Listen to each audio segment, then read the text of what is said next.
Bom dia. Nós estamos iniciando o culto da Primeira Igreja Batista em São Carlos e é com muita alegria que nós queremos convidar você a participar conosco desse momento de adoração ao nosso Deus. Esse é um dia muito especial porque lembramos da ressurreição de Jesus. Para os cristãos em todo o mundo, essa é uma data muito especial. É uma data onde marca o surgimento do cristianismo a partir da ressurreição de Jesus, o nosso Senhor e Salvador. Portanto, eu quero orar, iniciando este culto com você, com a sua família, onde você está agora. Ore conosco.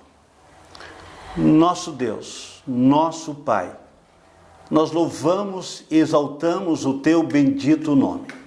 Nós te agradecemos, Senhor, pelo Teu amor, pela Tua grande compaixão para com a humanidade, por ter enviado Cristo Jesus, Teu Filho unigênito, para nos dar vida eterna, assumindo naquela cruz os nossos pecados. Obrigado, Senhor, porque o Teu Filho bendito, em obediência ao Teu projeto de salvação para todos nós, Ele não só apenas se entregou naquela cruz por nós, mas ao terceiro dia ressuscitou. E obrigado, Senhor, porque nesta manhã experimentamos a Tua presença e a doce presença do Teu Santo Espírito. E muito obrigado, porque Jesus vive em nós. E é no nome de Cristo Jesus que nós te agradecemos esta dádiva. Amém. Nessa manhã eu quero fazer um desafio a você, membro da igreja, você que é congregado, e também já agradecer por aqueles que têm se envolvido na obra de Deus.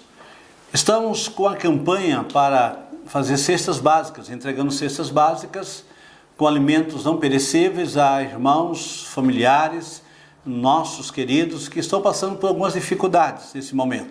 Então, se você tem alimentos não perecíveis para doar, que você possa nos procurar e nós podemos ir buscar até mesmo em sua casa. Então, não esqueça, nós estamos fazendo esse atendimento para algumas famílias. Nossa segunda palavra é que o Ministério de Libras continua com o seu curso básico de Libras. Então, você que havia se inscrito no curso, não esqueça, as aulas continuam mesmo online. E a cada semana o professor tem passado algumas tarefas. E não esqueça, você que está no curso, que você também tem tarefas a entregar. E mesmo nessa parada com a pandemia, o curso continua. Eu também quero lembrar os irmãos do nosso culto de oração, sempre nas quartas-feiras, 19h30, e até às 18 horas você pode enviar o seu motivo de oração. Seja gratidão a Deus por algo que Deus fez ou está fazendo em sua vida, seja algum pedido de oração. Nós estamos fundando essa relação no grupo do WhatsApp da igreja e cada irmão tem recebido essas informações, esses pedidos de oração. Também estamos enviando toda a liturgia do culto, a direção do culto e também alguns hinos e enviamos uma mensagem de áudio. Então, quarta-feira, você pode participar conosco do nosso culto de oração. Que Deus nos abençoe. Nesse início de culto, eu quero ler um texto sagrado no Evangelho de Jesus, do qual João escreveu. No capítulo 15, verso 13, há uma declaração do grande amor de Deus. E diz assim a palavra de Deus: ninguém tem maior amor do que este, de dar a alguém a própria vida em favor dos seus amigos. Portanto, eu quero convidar você a cantar esse belo hino conosco. Cantarei ao meu Salvador. Cante conosco.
Quero convidá-lo à leitura da Palavra de Deus, no Novo Testamento, na carta de Paulo aos Filipenses, capítulo 2. Do verso 5 em diante eu faço a leitura. Tendo em vós o mesmo sentimento que houve também em Cristo Jesus, pois ele, subsistindo em forma de Deus, não julgou como usurpação o ser igual a Deus.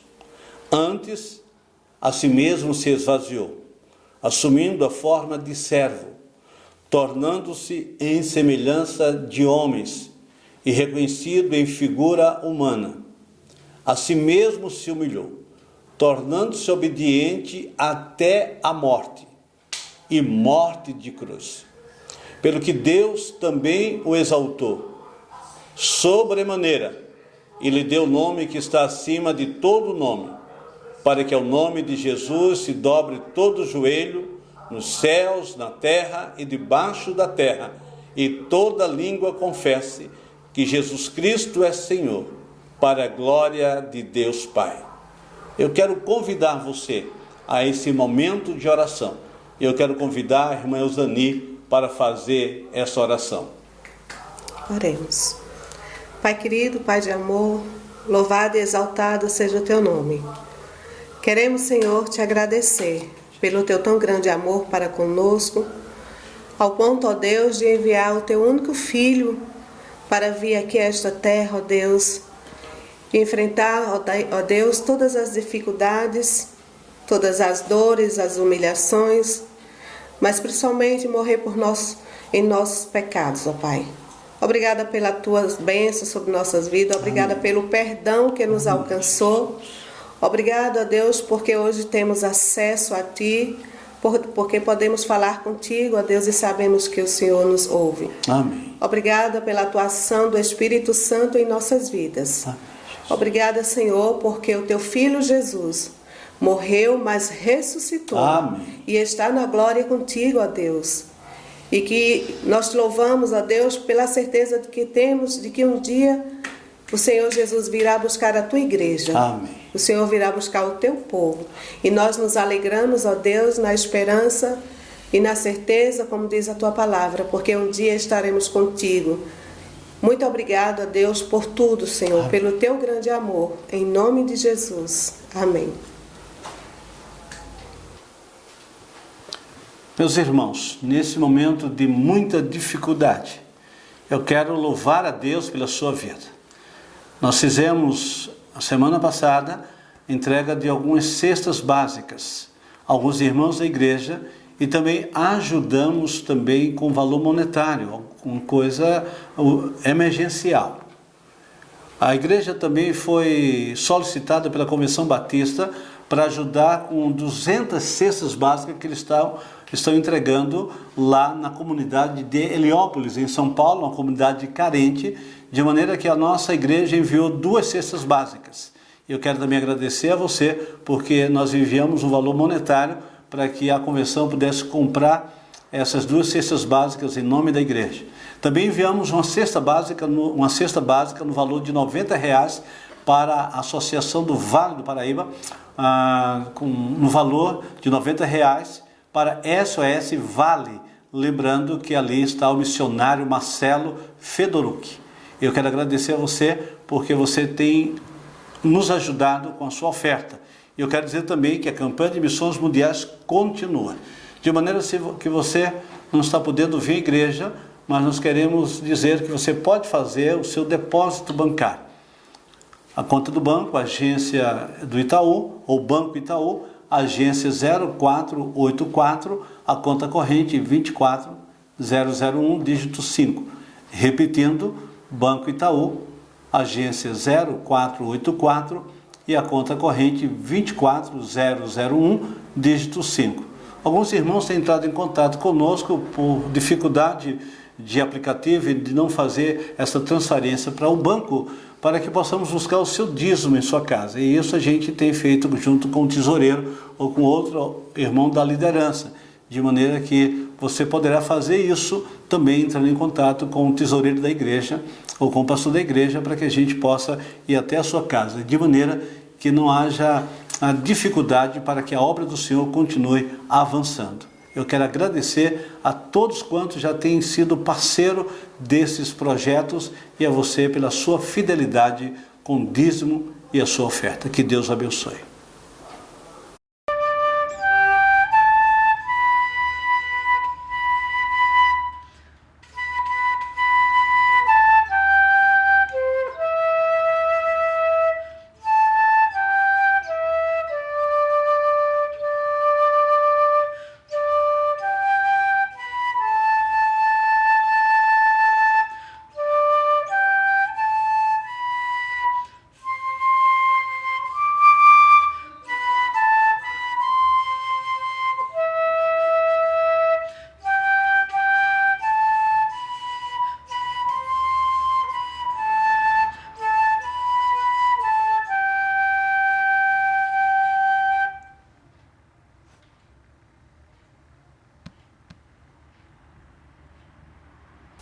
Como falei no início deste culto, esse é um dia muito especial para todos os cristãos, para todos quanto crê em Cristo Jesus e dele receber o seu perdão. Porque nesta manhã, no dia de hoje, e especialmente nesta manhã, nós estamos lembrando de que Cristo ressuscitou. Cristo não um mito, como alguns imaginam, não uma figura criada pela mente humana, mas o Cristo que está vivo entre nós, do qual nós temos experimentado da sua presença. E eu quero ler hoje o texto do Novo Testamento, na primeira carta de Paulo aos Coríntios, no capítulo 15. Esse texto é um texto muito rico. O apóstolo Paulo aqui faz uma defesa magistral acerca da ressurreição dos mortos. E ele coloca Jesus como sendo o princípio e o principal da ressurreição, porque a partir de Cristo todos nós iremos ressuscitar. Ou seja, todos nós iremos viver um dia na eternidade com Ele, todos quanto em Cristo Jesus já depositam a sua fé e a sua viva esperança. A ressurreição de Cristo é algo que mudou a humanidade, porque se Cristo fosse apenas um pregador, alguém que ensinou boas lições de vida, por certo ele já teria sido esquecido há muito. Como muitos pregadores do passado, muitos mestres, muitos rabis foram esquecidos, por certo Jesus teria sido esquecido. Mas Jesus não foi apenas um mestre que ensinou grandes ensinos. Ele é sobretudo o nosso Salvador e ressuscitou dentre os mortos. Eu quero falar nesta manhã sobre essa viva esperança. E o capítulo 15 é, portanto, uma apologia, uma defesa que Paulo faz da ressurreição. O texto mais aplicado, mais exaustivo, portanto, quero ler alguns versículos para esse momento. Quero começar com os versículos 3 e 4, quando Paulo escreve assim: antes de tudo, vos entreguei o que também recebi, que Cristo morreu pelos nossos pecados, segundo as Escrituras, e que foi sepultado e ressuscitou ao terceiro dia, segundo as Escrituras. Então, a primeira coisa que queremos mencionar é que Cristo morreu. De fato, não foi uma apoteose, não foi uma imaginação dos homens. O texto sagrado diz que Cristo morreu. Logo, o texto nos ensina que Jesus não apenas morreu, mas segundo o próprio texto, no verso 4, diz que Jesus foi sepultado. E por que Paulo faz esta colocação? Não seria interessante e estranho para aqueles que creem em Deus, e se os cristãos estão inventando uma história bonita de Deus, como Deus morre, como ele é sepultado?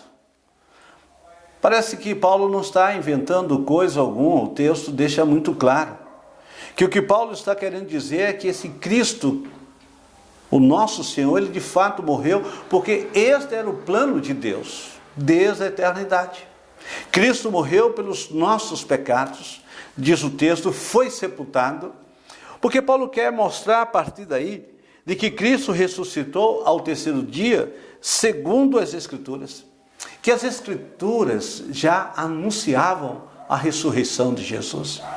O que Paulo quer dizer é que a morte de Jesus não foi um acidente. O que Paulo quer nos mostrar é que a morte de Jesus não foi um acaso, não foi uma casualidade. O que Paulo quer deixar muito claro é que Jesus morreu e que essa morte de Jesus estava nos planos de Deus. Cristo morreu. Mas Paulo também deixa claro por que Cristo morreu. Diz o texto que Cristo morreu pelos nossos pecados, segundo as Escrituras.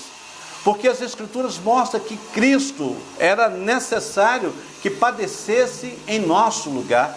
Porque o texto deixa claro que Cristo iria sofrer as nossas dores. Portanto, o texto deixa claro que Cristo morreu por cada um de nós. Mas o texto também deixa claro que Cristo foi sepultado. Ou seja, que de fato Jesus morreu. Que ele foi como qualquer um das pessoas daquela época, ele foi sepultado. Para mostrar o poder de Deus sobre a morte. Após 3 dias, Cristo estava sepultado, mas diz o texto sagrado que também, ao terceiro dia, ele ressuscitou, segundo as Escrituras. Portanto, essa é a primeira grande verdade desta manhã. Dizer a você que nos ouve nesta manhã, que de fato Cristo morreu, mas não morreu como mártir. Não foram os judeus que assassinaram Jesus, nem tampouco os romanos, mas Cristo morreu por mim e por você. Ele morreu pelos nossos pecados. Ele foi sepultado, mas ele venceu a morte ao ressuscitar no terceiro dia.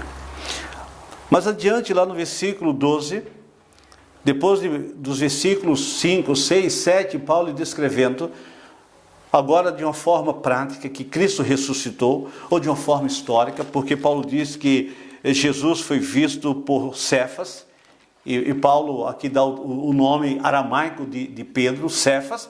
Paulo, ele mostra Pedro como um fato histórico para aqueles irmãos, aqueles cristãos, e os apóstolos do primeiro século, do início da igreja, não há dúvida que Cristo havia ressuscitado. Paulo chega a citar nomes, e isso é um fato histórico. Ele cita Pedro, ele cita, por exemplo, que mais de 500 pessoas viram Jesus, e Paulo menciona, quando escreve essa carta, que muitos daqueles que viram Jesus ainda estavam vivos. Paulo vai citar no verso 7, Tiago, o meio irmão de Jesus, do qual no Evangelho de João diz que Tiago não acreditava em Jesus Cristo como Messias no início do ministério de Jesus. E assim Paulo vai descrevendo de uma forma histórica de que Jesus ressuscitou.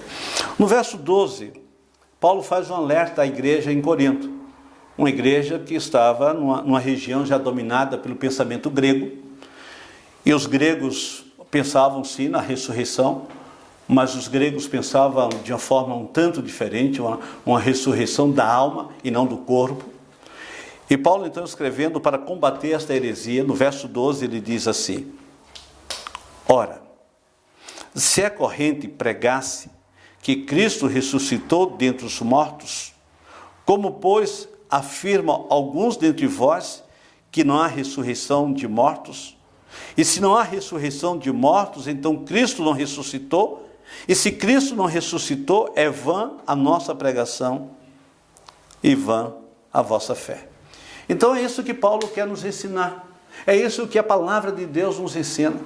Aqueles crentes daquela cidade, daquela igreja de Corinto, já estavam assimilando esse conceito grego da ressurreição apenas da alma, ou seja, de uma continuação, mas não pensava na ressurreição do corpo.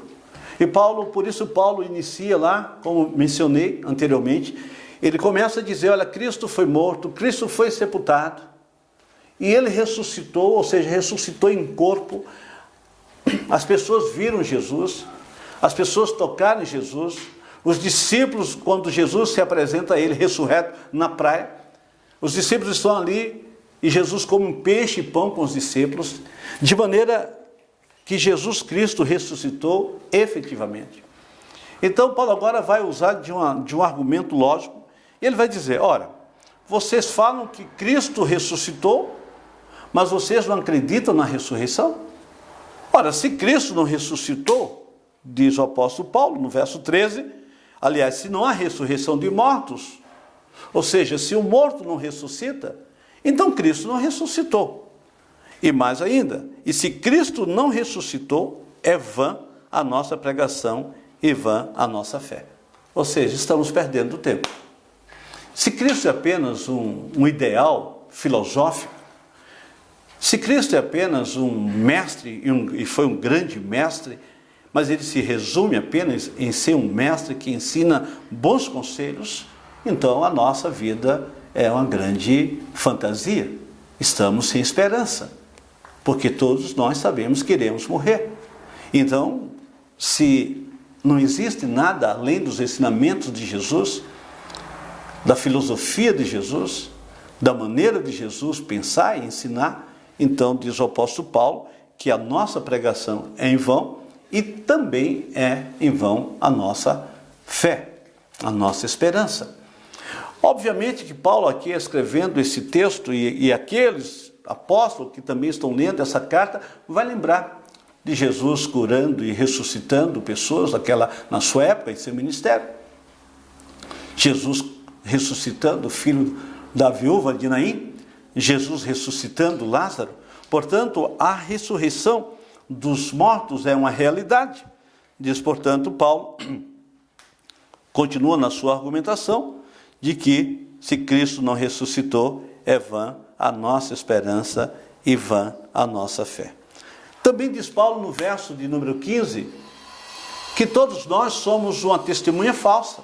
Somos falsos testemunhos porque aqueles irmãos e aqueles apóstolos estão pregando de um Cristo ressurreto, dando a sua vida. Alguns apóstolos morreram pelo nome de Jesus, e se Cristo não ressuscitasse, por certo, aqueles homens não morreriam por Cristo. Eles tinham certeza, como muitos apóstolos, que foram mortos por conta da sua fé, porque acreditavam que após a morte haveria a ressurreição e eles iriam viver eternamente com Deus na eternidade. Portanto, Paulo continua na sua argumentação, e lá no verso 16, Paulo diz, porque se os mortos não ressuscitam, também Cristo não ressuscitou. E se Cristo não ressuscitou, é vã a vossa fé, e ainda permaneceis nos vossos pecados. E ainda mais, os que dormiram em Cristo pereceram.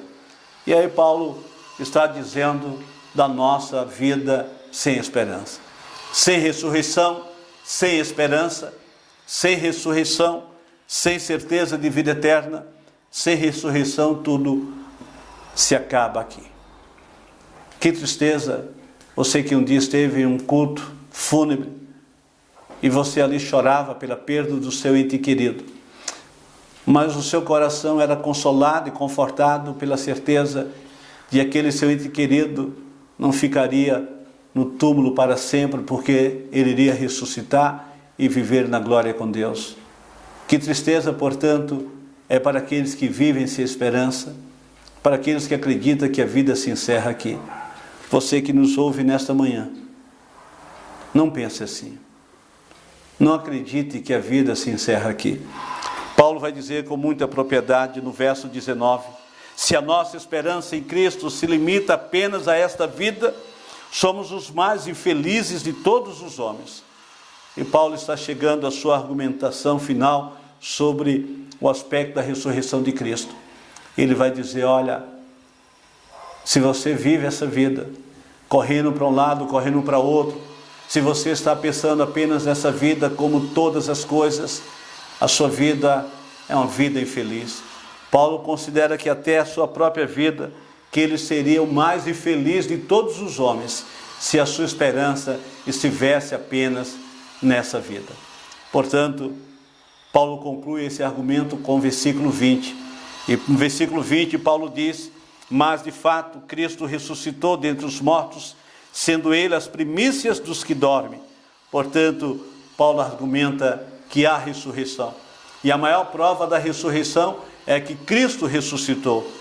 Sabe por que Paulo começa esse capítulo dizendo, olha, Cristo morreu, Cristo foi sepultado, para dizer que aquele Cristo que morreu é o Cristo que venceu a morte. A morte foi vencida, a morte foi derrotada, a morte morreu, porque Cristo ressuscitou, a morte não conseguiu deter Jesus. Portanto, essa mensagem desse dia de Páscoa, desse domingo de manhã, dizer que Cristo ressuscitou dentre os mortos, sendo Ele as primícias do que dorme, portanto, há esperança. Portanto, em Cristo Jesus, há esperança de vida eterna. Em Cristo Jesus, há esperança da ressurreição. Portanto, se alegre nesta manhã, porque mesmo diante da crise que estamos vivendo, do medo do coronavírus, com medo desse Covid-19, essa pandemia que se alastra no mundo, tenha certeza que Cristo vive, Ele ressuscitou, Ele está aqui comigo, está aí com você. Ele prometeu que Ele irá ressuscitar a sua vida. E você irá viver com Ele eternamente, se você crê em Jesus como seu Salvador. Arrependa-se dos seus pecados e confessa Jesus como seu Salvador. Que Deus nos abençoe.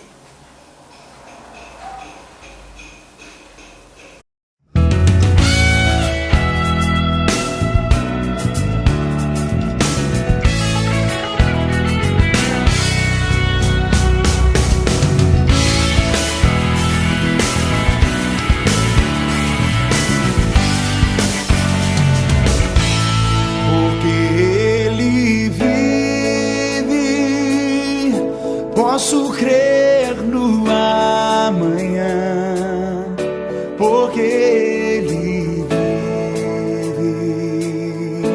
Temor não há, mas eu bem sei, que a minha vida está nas mãos do meu Jesus.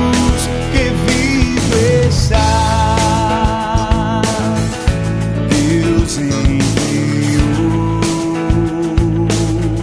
seu Filho amado.